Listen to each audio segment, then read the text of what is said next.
Good morning students. So today let's continue with the functions. हमने functions में पढ़ा था कि हम function कैसे बनाते हैं और function को कैसे call करते हैं. अब एक concept आता है call by value, call by reference. Now what is call by value and call by reference? आप लोगों ने C में भी पढ़ा होगा. So यहाँ पे आपका concept clear हो जाना चाहिए. In case of any confusion, you can call me, ask me anytime. ठीक है, तो आप इसको practice करेंगे तभी आपको ये समझ में आएगा. थोड़ा सा सिंटेक्स का डिफरेंस है. सी में हम पॉइंटर्स यूज करते हैं और यहाँ पे रेफरेंस वेरिएबल यूज होता है. So let's start with what is call by value. Call by value क्या होता है? सबसे पहले तो कॉल बाय वैल्यू का मतलब है कि जब हम वैल्यू पास कर रहे हैं किसी फंक्शन में, हम कॉल बाय वैल्यू मेथड में क्या होता है, it copies the value of an argument into the formal parameter of that function. एक होता है फॉर्मल पैरामीटर, एक होता है एक्चुअल पैरामीटर. एक्चुअल पैरामीटर क्या होता है? जैसे मैंने सम फंक्शन को कॉल किया और उसमें वैल भेजा मैंने, तो val is the actual parameter जो मैं पास कर रही हूँ. और जब वो फंक्शन कॉल होगा, उस फंक्शन में जो मैंने पैरामीटर भेजा है वो जिस पैरामीटर में पास होगा या फिर जो उसको कैच करेगा उसको हम कहते हैं फॉर्मल पैरामीटर. क्योंकि वो फॉर्मली काम कर रहे हैं, वो सिर्फ टेम्परेरी थोड़े से टाइम के लिए काम कर रहे हैं. जैसे मैंने सम में दो वेरिएबल्स भेजे, वेल वन वेल टू, तो सम फंक्शन में वो वेल वन वेल टू को दो वेरिएबल्स होल्ड कर रहे हैं. Suppose num one num two, तो num one num two formal parameters हैं, वो सिर्फ सम करने तक ही मेमोरी में रहते हैं. जैसे ही फंक्शन खत्म होता है उनकी मेमोरी खत्म हो जाती है और फिर हम वापस आते हैं मेन में, और मेन में वो फंक्शन हमारा, वो पैरामीटर्स हमारे जो वेल वन वेल टू थे वही अब आगे चलते हैं. तो कहने का मतलब है कि एक्चुअल और फॉर्मल पैरामीटर्स क्या होते हैं? एक्चुअल पैरामीटर्स जिनको हम पास करते हैं और फॉर्मल पैरामीटर्स जो फंक्शन के पैरामीटर्स होते हैं. Therefore, changes made to the parameter of the main function do not affect the argument. ठीक है, इस बात को अभी हम समझते हैं. पहले ये लाइन पढ़ लेते हैं कि in this parameter passing method, कौन सा? Call by value. Call by value parameter passing method में the values of actual parameters are copied into functions formal parameters and the parameters are stored in different memory locations. क्या मतलब है इस line का? देखिए होता क्या है, सबसे पहले मेरा एक मेन फंक्शन है. मेन फंक्शन में मैंने एक लिया इंटीजर वैल. तो जैसे ही मैंने एक इंटीजर लिया वैल, तो क्या होगा, उसके लिए एक मेमोरी एलोकेट होगी रैम में. और सपोज मैंने उसमें डाल दिया 5, तो 5 एक वैल्यू कहाँ गई? वैल के अंदर. ठीक है, अब मैंने कॉल बाय वैल्यू एक फंक्शन कॉल किया, उसका नाम जरूरी नहीं है कि कॉल बाय वैल्यू हो, आप कुछ भी सम मल्टीप्लाई कुछ भी फंक्शन का नाम जैसे लिया आपने, उस फंक्शन में मैंने वैल को भेजा. तो ये क्या है? ये है एक्चुअल पैरामीटर जिसको मैं पास कर रही हूँ. जैसे ही ये फंक्शन कॉल होगा, क्या होगा? कंपाइलर मेरा इस फंक्शन में आ जाएगा जो फंक्शन मैंने कॉल किया.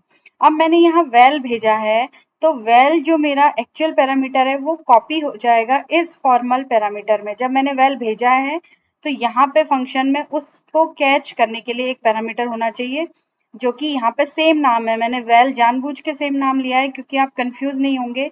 इसका नाम ए बी सी डी कुछ भी हो सकता है, लेकिन वैल का मतलब यहाँ पे मैंने जानबूझ के इसलिए लिया कि वैल मतलब ये वैल नहीं है.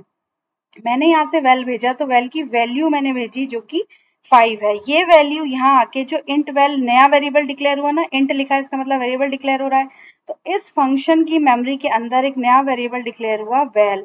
दोनों का नाम सेम है लेकिन दोनों का एड्रेस बिल्कुल अलग अलग होगा. तो जब मैंने यहाँ पे 5 भेजा, वैल की वैल्यू भेजी 5, तो वो किस वैल में कॉपी हो गई? इस वैल में. यहाँ पर भी आ गया 5. ये इस फंक्शन के पैरामीटर है जिसको कहते हैं एक्चुअल पैरामीटर. ये होता है फॉर्मल पैरामीटर. तो फॉर्मल पैरामीटर वैल में आ गया 5. अब इस फंक्शन के अंदर लिखा है वैल प्लस प्लस, तो क्या होगा? वैल में एक इंक्रीमेंट होगा. वो कौन से वाले वैल में होगा? इस वाले वैल में. तो कहने का मतलब है कि अब मेरा जो वैल में इंक्रीमेंट होने के बाद वैल की वैल्यू थी वो क्या हो जाएगी? 6. इस वैल की वैल्यू. इससे उस वैल में कोई फर्क नहीं पड़ा. इस फंक्शन को जैसे ही इसमें माना 50 लाइंस लिखी हुई है, तो ये सारी 50 लाइंस हमारी खत्म होने के बाद यहाँ पे वापस जाएगा कंपाइलर, और वैल की वैल्यू अगर मैं यहाँ पे प्रिंट करूंगी, मैं लिखूंगी printf, sorry cout, हम सी प्लस प्लस पढ़ रहे हैं, तो सी आउट जैसे ही मैं वैल लिखूंगी क्या प्रिंट होगा? 5. क्योंकि इस मेन में जो वैल था उसमें कोई चेंज नहीं हुआ, वो 5 ही है. इस वैल में 6 हो गया है यहाँ पे. that is actual parameter, formal parameters, and this is known as call by value. वापस आते हैं उस स्टेटमेंट को फिर से पढ़ते हैं. कॉल बाय वैल्यू में क्या होता है? पैरामीटर पासिंग मेथड है जिसमें values of actual parameters are copied into functions formal parameters and the parameters are stored in different memory locations. दोनों अलग अलग मेमोरी लोकेशंस हैं. So any changes made inside functions are not reflected in actual parameters of the caller. मतलब वो जो main में well था उसकी वैल्यू में कोई चेंज नहीं हुआ. वो एक्चुअल पैरामीटर था, उसमें कोई चेंज नहीं हुआ. फॉर्मल पैरामीटर में 6 हो गया था.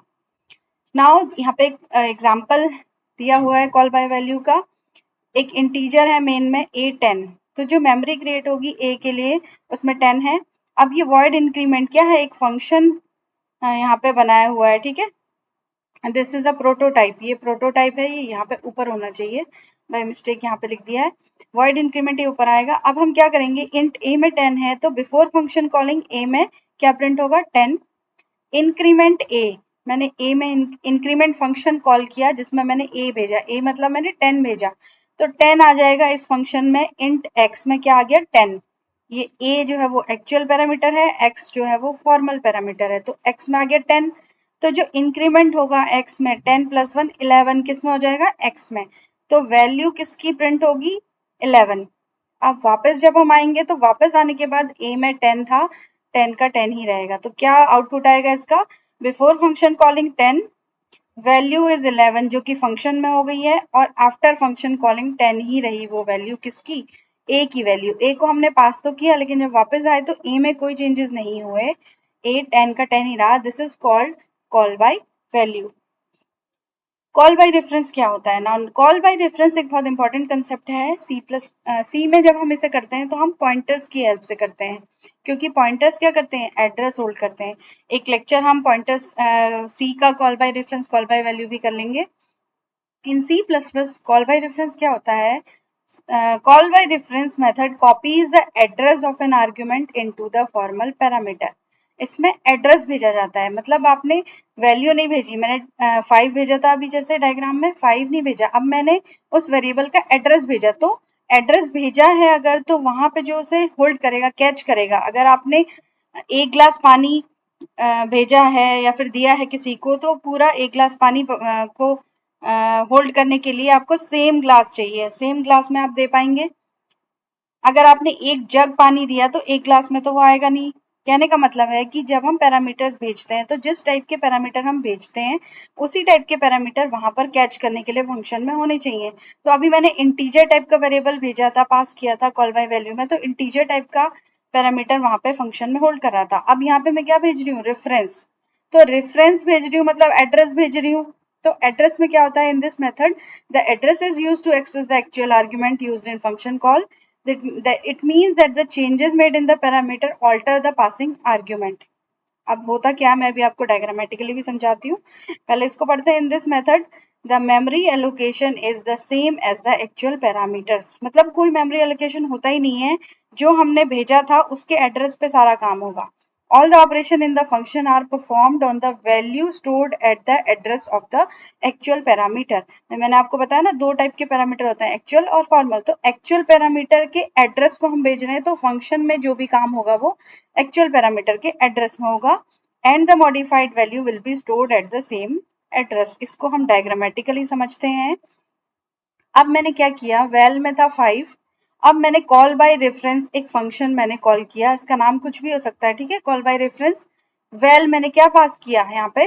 आपको ऐसा लग रहा है कि मैंने वैल्यू पास करी, बट यहाँ पे देखो जो पकड़ने वाला कॉल बाय रेफरेंस जो होल्ड करेगा वैल को, वो कौन है? एक एड्रेस वेरिएबल है. इसको हम पॉइंटर्स की तरह समझ सकते हैं. मतलब अगर आप एड्रेस ऑपरेटर लगा देते हैं तो क्या होता है? ये जो वेरिएबल है ये उसका एड्रेस होल्ड कर रहा है.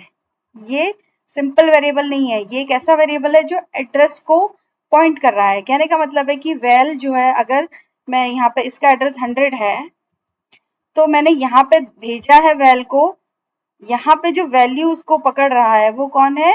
Address operator. तो इसमें आएगा 100.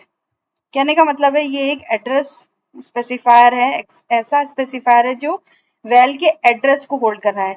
तो यहाँ पे भेजने का तरीका दोनों का सेम है। सी में ऐसा नहीं होता है। सी में हम यहाँ पे एड्रेस ऑपरेटर भेजते हैं, लगाते हैं और पॉइंटर से पकड़ते हैं, बट यहाँ पे दोनों को भेजने का तरीका सेम है, but the functions parameter will tell us कि ये कॉल बाय वैल्यू है या कॉल बाय रेफरेंस है। फंक्शन का जो पैरामीटर है वो क्या लगा हुआ है, इंट एड्रेस ऑपरेटर वैल। तो अगर मैंने एड्रेस ऑपरेटर लगा दी मतलब ये वैल की वैल्यू 5 को नहीं पकड़ रहा है, ये 100 को पॉइंट कर रहा है, पकड़ रहा है। तो 100 इसने पकड़ा, मतलब कि अब अगर मैं वैल प्लस प्लस इस फंक्शन में करूंगी तो कहाँ चेंज होगा, इसमें। तो वैल प्लस प्लस करते ही क्या होगा कि जो फंक्शन मेन में जो वेरिएबल था वैल, उसकी वैल्यू में चेंज हो जाएगा, 6 हो जाएगा। तो अब जब मैं वापस आऊंगी ये फंक्शन में, जितनी भी लाइन्स हैं वो खत्म होने के बाद जब मैं इसी लाइन में वापस आऊंगी और उसके बाद यहाँ पे मैं सी आउट करूंगी वैल को, तो क्या प्रिंट होगा, 6। ठीक है, that means call by value में यहाँ चेंज होगा, वहां पे कोई चेंज नहीं होगा। कॉल बाय रेफरेंस में उस वेरिएबल में ही चेंज हो जाएगा, क्योंकि वो उसी का एड्रेस पकड़ रहा है, वो उसको होल्ड कर रहा है। This is the main difference between call by value and call by reference. तो जब हमें फंक्शन में मेन वेरिएबल में ही चेंजेस करने होते हैं तो हम कॉल बाय रेफरेंस करते हैं। ठीक है, कॉल बाय वैल्यू कब करेंगे, जब हमें सिंपल कैलकुलेशंस करने के बाद उस वेरिएबल में कोई चेंजेस नहीं करने हैं। This is the difference between call by value and call by address. तो फिर से एक बार पढ़ लेते हैं। कॉल बाय रेफरेंस में the memory allocation is the same, वही मेमोरी एलोकेट हुई जो उसके लिए थी, एक्चुअल पैरामीटर की और फॉर्मल पैरामीटर की मेमोरी सेम है, तभी तो चेंजेस वहीं पे हो रहे हैं। All the operation in the function are performed on the value stored at the address of the actual parameter. Actual parameter के एड्रेस पे ही सारे फंक्शन परफॉर्म होंगे, वहीं सारे चेंज होंगे। तो modified value will be stored at the same address. एक example हम कर रहे हैं कॉल बाय रेफरेंस का। कॉल बाय रेफरेंस में यहाँ पे देखो एक void increment int address operator लगाया हुआ है। एड्रेस ऑपरेटर जो है वो ये बताता है कि कॉल बाय रेफरेंस हो रहा है हमारा, यही डिफरेंस है। तो यहाँ पे मेन में हमने इंट val1 में 5 है, अब बिफोर कॉलिंग द फंक्शन क्या प्रिंट होगा, 5। ठीक है, सॉरी यहाँ पे आउटपुट में गलत हो गया थोड़ा सा, कॉल बाय वैल्यू में 5 होगा।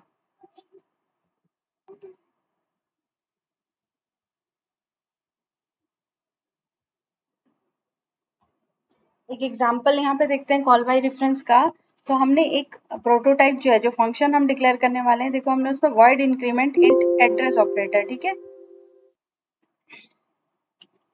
एक एग्जाम्पल हम देखते हैं कॉल बाय रेफरेंस का। यहाँ पे हमने जो फंक्शन का नाम है वो इंक्रीमेंट है। अब देखो उसका प्रोटोटाइप जो डिफाइन है वो है वॉइड इंक्रीमेंट इंट एड्रेस, मतलब हमने एड्रेस ऑपरेटर, यहाँ पे वेरिएबल मैंने आपको बताया था नाम देना जरूरी नहीं होता है, दिस इज अ प्रोटोटाइप।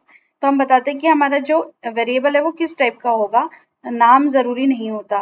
तो इंट एड्रेस ऑपरेटर ये हमें बता रहा है कि ये कॉल बाय रेफरेंस वाला फंक्शन है, ये रेफरेंस पकड़ेगा उसका। अब हमने एक मेन फंक्शन लिया, इंट val1 में वैल्यू हमने डाल दी 5। तो before calling the function val1 में क्या प्रिंट होगा, 5 प्रिंट होगा। अब हमने इंक्रीमेंट में वैल भेजा, तो val1 जो हमने पास किया है वो है कॉल बाय रेफरेंस, क्योंकि जहां पे इंक्रीमेंट बना हुआ है वहां पे एक एड्रेस ऑपरेटर x वेरिएबल जो है x वो क्या कर रहा है, उसका एड्रेस होल्ड कर रहा है, val1 का एड्रेस। तो जो भी चेंजेस होंगे x में हमने +1 कर दिया, तो वो कहाँ होंगे, उसके एड्रेस पे होंगे। कहने का मतलब है कि val1 में अब जब हम वापस आएंगे तो इंक्रीमेंट होने के बाद जो वैल्यू प्रिंट होगी वो होगी 6। तो हमारा जो कॉल बाय रेफरेंस है, हम अगर चाहते हैं कि हमारे वेरिएबल में चेंजेस हो फंक्शन में, तो we will pass it by call by value, sorry call by reference, हम रेफरेंस पास करेंगे। तो यहाँ पे C++ में दोनों को कॉल करने का तरीका सेम है, लेकिन फंक्शन का जो प्रोटोटाइप है वो बताता है कि जो कॉलिंग है वो बाय वैल्यू हो रही है या फिर बाय रेफरेंस हो रही है। तो इससे आपको डिफरेंस समझ में आएगा और इसका छोटा सा प्रोग्राम आप लोग बनाएंगे। देखते हैं एक छोटा सा कोड हम बनाते हैं जिसमें कि हम call by value call by reference दोनों को इम्प्लीमेंट करते हैं। सबसे पहले हमारा मेन फंक्शन बनेगा, तो मेन फंक्शन से पहले हम बताते हैं प्रोटोटाइप ऑफ दैट फंक्शन।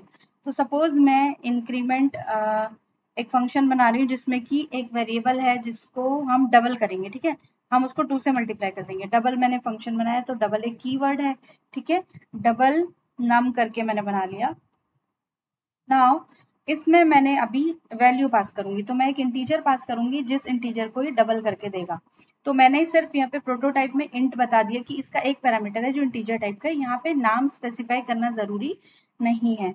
अब हम बनाते हैं अपना मेन फंक्शन जिसमें कि हम क्या करेंगे, एक वेरिएबल लेंगे, उस वेरिएबल में हम कुछ वैल्यू डाल देते हैं और उस वेरिएबल को हम पास करेंगे किसमें, डबल नम फंक्शन में मैंने वो वैल्यू पास करी।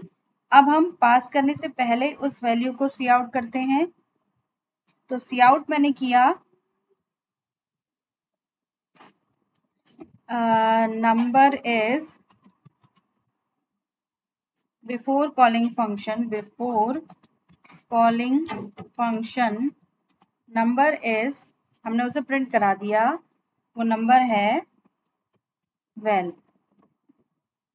अब आफ्टर कॉलिंग द फंक्शन मैंने डबल नम में well को पास किया और मैं प्रिंट करा रही हूँ कि after calling the function the number is well। उसकी वैल्यू हम देखेंगे कि क्या चेंजेस हुए या नहीं हुए कॉल बाय फंक्शन में। तो अब हम क्या करेंगे, डबल नम को डिफाइन करेंगे। तो void उसका रिटर्न टाइप, डबल नम एक फंक्शन है जिसका एक पैरामीटर है इंट, सपोज मैंने ले लिया x। तो x में क्या आएगा, हम जब वैल पास करेंगे तो वैल किस में आ जाएगा, x में आ जाएगा, यानी कि वैल की वैल्यू आएगी x में, तो 5 आएगा x में। तो अब मैं लिख रही हूँ यहाँ पे x असाइन x इंटू 2। ठीक है, मैंने क्या किया, उस इंटीजर को डबल कर दिया, मैंने उसको 2 से मल्टीप्लाई कर दिया। तो जो चेंजेस होंगे वो किस में होंगे, इस फंक्शन के अंदर के x में, यानी यहाँ पे x 10 हो जाएगा, लेकिन हमारा जो फंक्शन है मेन उसमें जो वैल की वैल्यू है वो 5 ही रहने वाली है। अब हम इसे रन करते हैं, let us run this program and see what happens.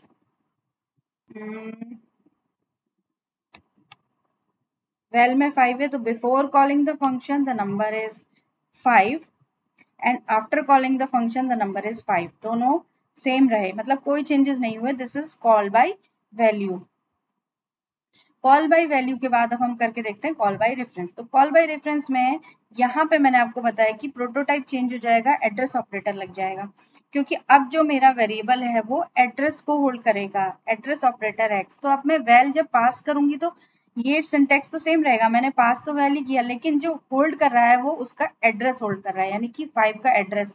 तो जो भी चेंजेस होंगे वो 5 के एड्रेस पे, यानी कि 5 2 10 वहीं पे वैल में हो जाएगा। Late us run this code. Now, before calling the function the number is 5, after calling the function the number is 10, यानी कि वो नंबर अब 10 हो गया क्योंकि हमने क्या करा, कॉल बाय रेफरेंस किया। तो call by value call by reference में डिफरेंस आपको समझ में आ गया होगा। This was all for today, thank you.